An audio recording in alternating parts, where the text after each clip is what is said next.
Hey everybody, Tim from Pool Pro Answers. Wanted to get with you real quick and show you how to tear down a crystal water, or it's actually a Waterway crystal water cartridge filter. It's very similar to many other filters, but many people have different questions based on their particular needs. So thought we'd show you a tear down of one of these cartridge filters. All right, so here's the filter in question. You can see it's a Waterway crystal water. Okay, first thing we want to do, first and foremost, make sure your filter or your pump's not going to come on, and then open your air bleeder valve. So this has already been drained. It's been sitting here for about 10 minutes. So we're good to go. We're ready to start tearing this down. So the very next step is we're going to go ahead and loosen this band. And I use an impact drill to do that. You can use a socket, a ratchet type hand tool. One recommendation I have with any of these jobs, you should wear safety gear. Now, safety gear for something like this really consists of glasses and some gloves. Not only for to protect your hands from sharp things, burrs and such that you might encounter on the metallic parts, and as well as the resin from the container, but also when we get around to putting lube on the O-rings, we want to keep our hands free of those chemicals as well. So anyway, that's my PSA for the day. So first thing we're going to do is release this barrel nut. It's really easy. Make sure you keep your washer and the assembly all together. And this particular style of clamp is a 3-piece clamp that's held together by an external band. You can see the band right here. But these pieces, there's 3 of them. And sometimes they come off real easy, and sometimes they stay stuck like this one. So just give it a little tap, and it should come off.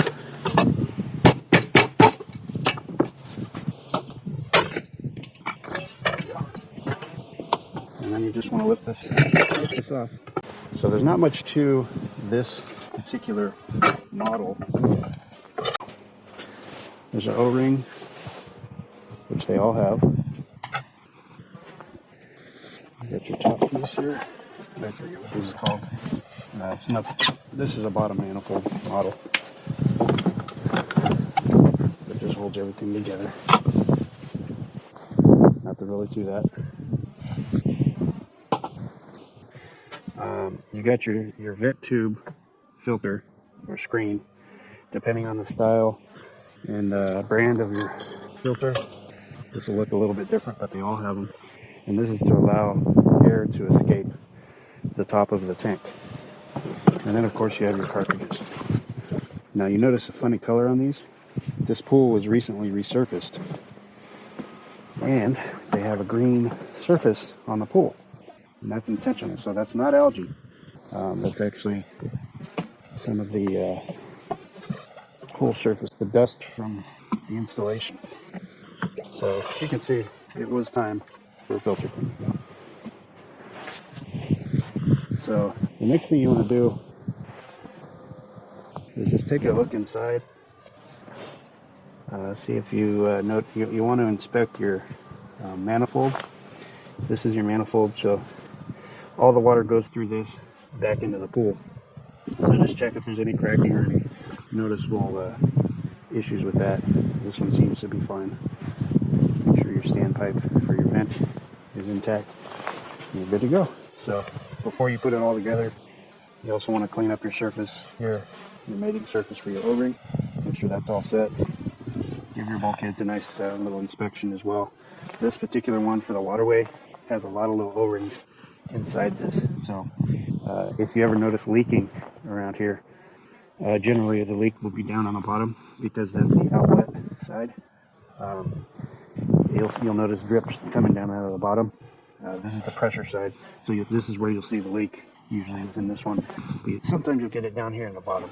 So just be aware of that. So now let's go ahead and clean our filters. So I like to make mention too of the nozzle that I use. This is like a $4 nozzle. You can pick it up at Home Depot or Lowe's, whatever your garden supply. It puts out a really fine stream. You see it there. which helps you get in between the pleats on these cartridge filters. So that's what I recommend using. There's a lot of gimmicky products out there that just don't work as good. So that's the one I recommend you try out. Give it a shot. Let me know what you think. So the next step is just to go ahead and start hosing this thing off. Get as deep in those cleats as possible. That way you get rid of all the grime and gunk that's deep in there. See straight away that stuff comes right off that dust, and you really don't want that clogging up your pool. Now, if you have some heavier stuff like that, you can do like a 3-month on me. If I know that the filter is going to be really tough, a lot of times what I'll do is do a acid wash on the filters. So these filters don't really need it. There's not a lot of algae, significant organic debris that we're dealing with.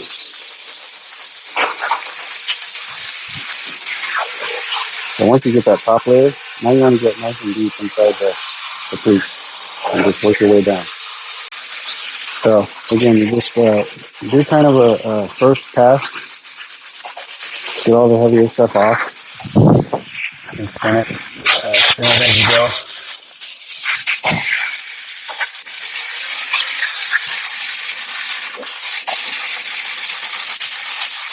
Keep in mind, you do get kind of wet doing it this way.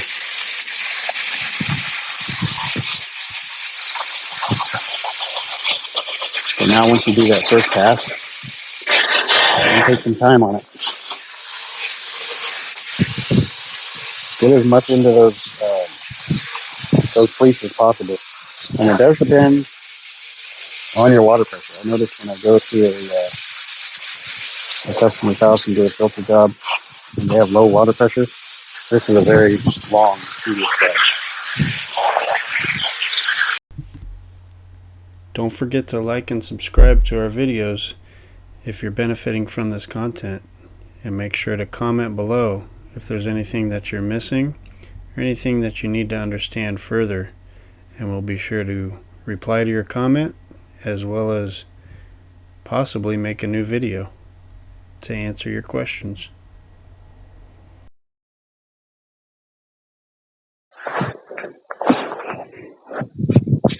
So there's your side by side of those two. This one is significantly heavier than this one. Tells me how much stuff is in it. So here they are. The cartridges are all cleaned up. So a couple of things I wanted to mention just in case I edit them out later. I was saying something into the camera. Just for the sake of time, but I'd better do it here. You want to make sure that if you're having these done for you by a pool professional technician, make sure you don't allow them to talk you into replacing these too frequently. A setup like this where there's 4 cartridges, these cartridges should last you roughly 5 years, maybe even, I've seen them last even up to 10 years. But if you're servicing them at regular intervals, like they should be, you should get at least 5 years out of these. Of course, if there's other circumstances like you have the wrong pump or you have a lot of debris these are working on, that's going to definitely shorten the lifespan. And then, of course, if you're not doing them frequently enough, that will also shorten the lifespan. But if your pool guy or pool tech is only taking about 30 minutes or so to do these, he's probably not doing a thorough enough job. So make sure that they're taking, close to 45 minutes to an hour is about as fast as you can get these done if you're doing it properly. And if you're doing them yourself, which is our channel's directed at the DIY crowd,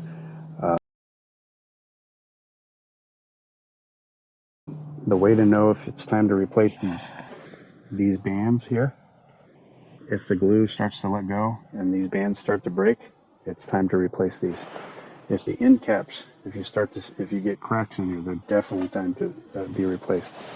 If these pleats are not straight up and down anymore, they're kind of wavy, it's time to replace them. And if they don't get white anymore, they kind of stay a real dark brown, unless you have a high amount of iron in your water, then it would be time to replace them. So these look pretty good. I see what I thought was a crack here. I think that's just some discoloration. I don't see that it's actually cracking. If you need to replace these, there's usually a number somewhere on them. This one's not there for some reason, but that's usually where it's at. So I'll go ahead and put this thing back together and we'll show you the close-up. So when you put these back in, just put them on that bottom manifold. Make sure you get a nice seat. Press down firmly, but not too hard. And they're good to go. Top piece, you want to orient this so that it has your vent, contains your vent there. And just bring them all together. And again, press down firmly, not too hard. The last thing you want to do before you put the cap on is you want to inspect this for any cracking. Now, this is nice and pliable, still good. And you want to add some silicone-based or Teflon-based lubricant to this before putting it back in place. Okay, so I applied lubricant to the whole thing. And we just go right over this. And it is easier to put this back in place when the cartridges aren't in place. I should have done that. It's a little out of order, but it still works. And make sure it's set. Things like to coil up, so turn it on me.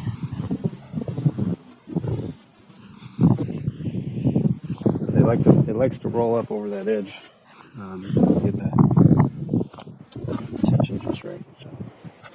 And that's it. Now we just put the cap back on, or canister lid, is what I should say.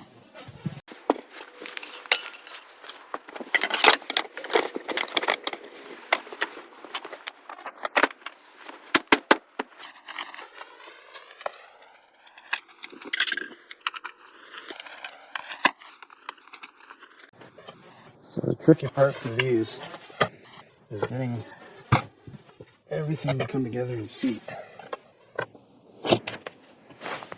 You can see it doesn't want to sit up there. So I got to press down on this lid a little bit.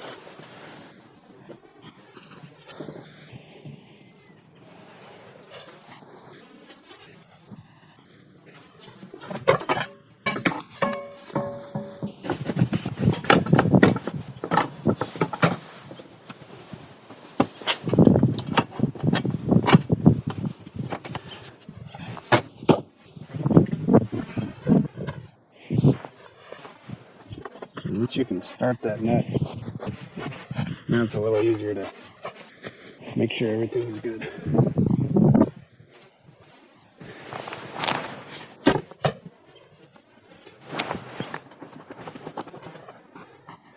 It's important not to start wrenching on that nut until you're sure that this is the band is fully around both halves of the canister, which it looks like we are.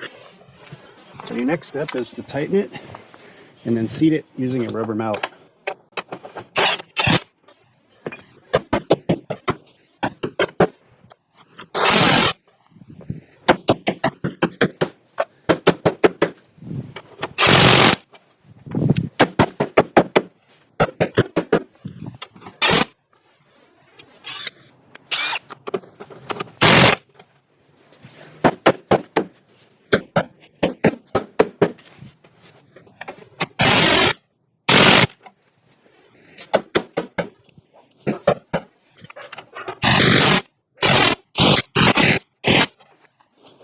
All right, so we are all seated. So the next step is to turn it on and bleed the air out of it. Turn the pump on, that is. So we're watching for it and water to start coming out of this, and then you can close that up.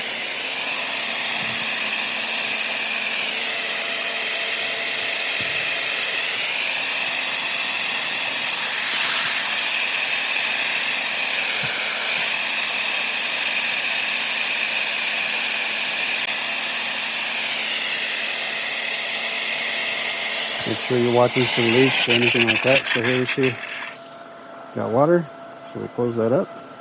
Not too tight, just snug enough. And make sure you take note of your starting pressure.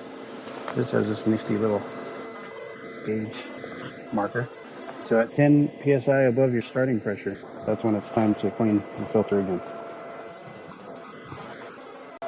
So your very last thing you want to do while the pump is running is just go around your canister and see if you see any water dripping. That's from our air relief valve. So check for any water dripping underneath that band, which looks like we don't have any. So we're all set. So again, this is Tim from Pool Pro Answers. I hope this Waterway filter cleaning, filter teardown, filter maintenance was of benefit to you. Let me know in the comments below. Did you learn anything? Did you miss anything? Do you have any further questions? Let me know, and we'll make a follow-up video for this. If this was a benefit to you, help that YouTube algorithm out a little bit. Hit the like button and feel free to subscribe. We have plenty of other pool videos that are posted, and we have more that are on the way. So this channel is directed at the DIY crowd. So for those do-it-yourselfers, stay tuned. Until next time.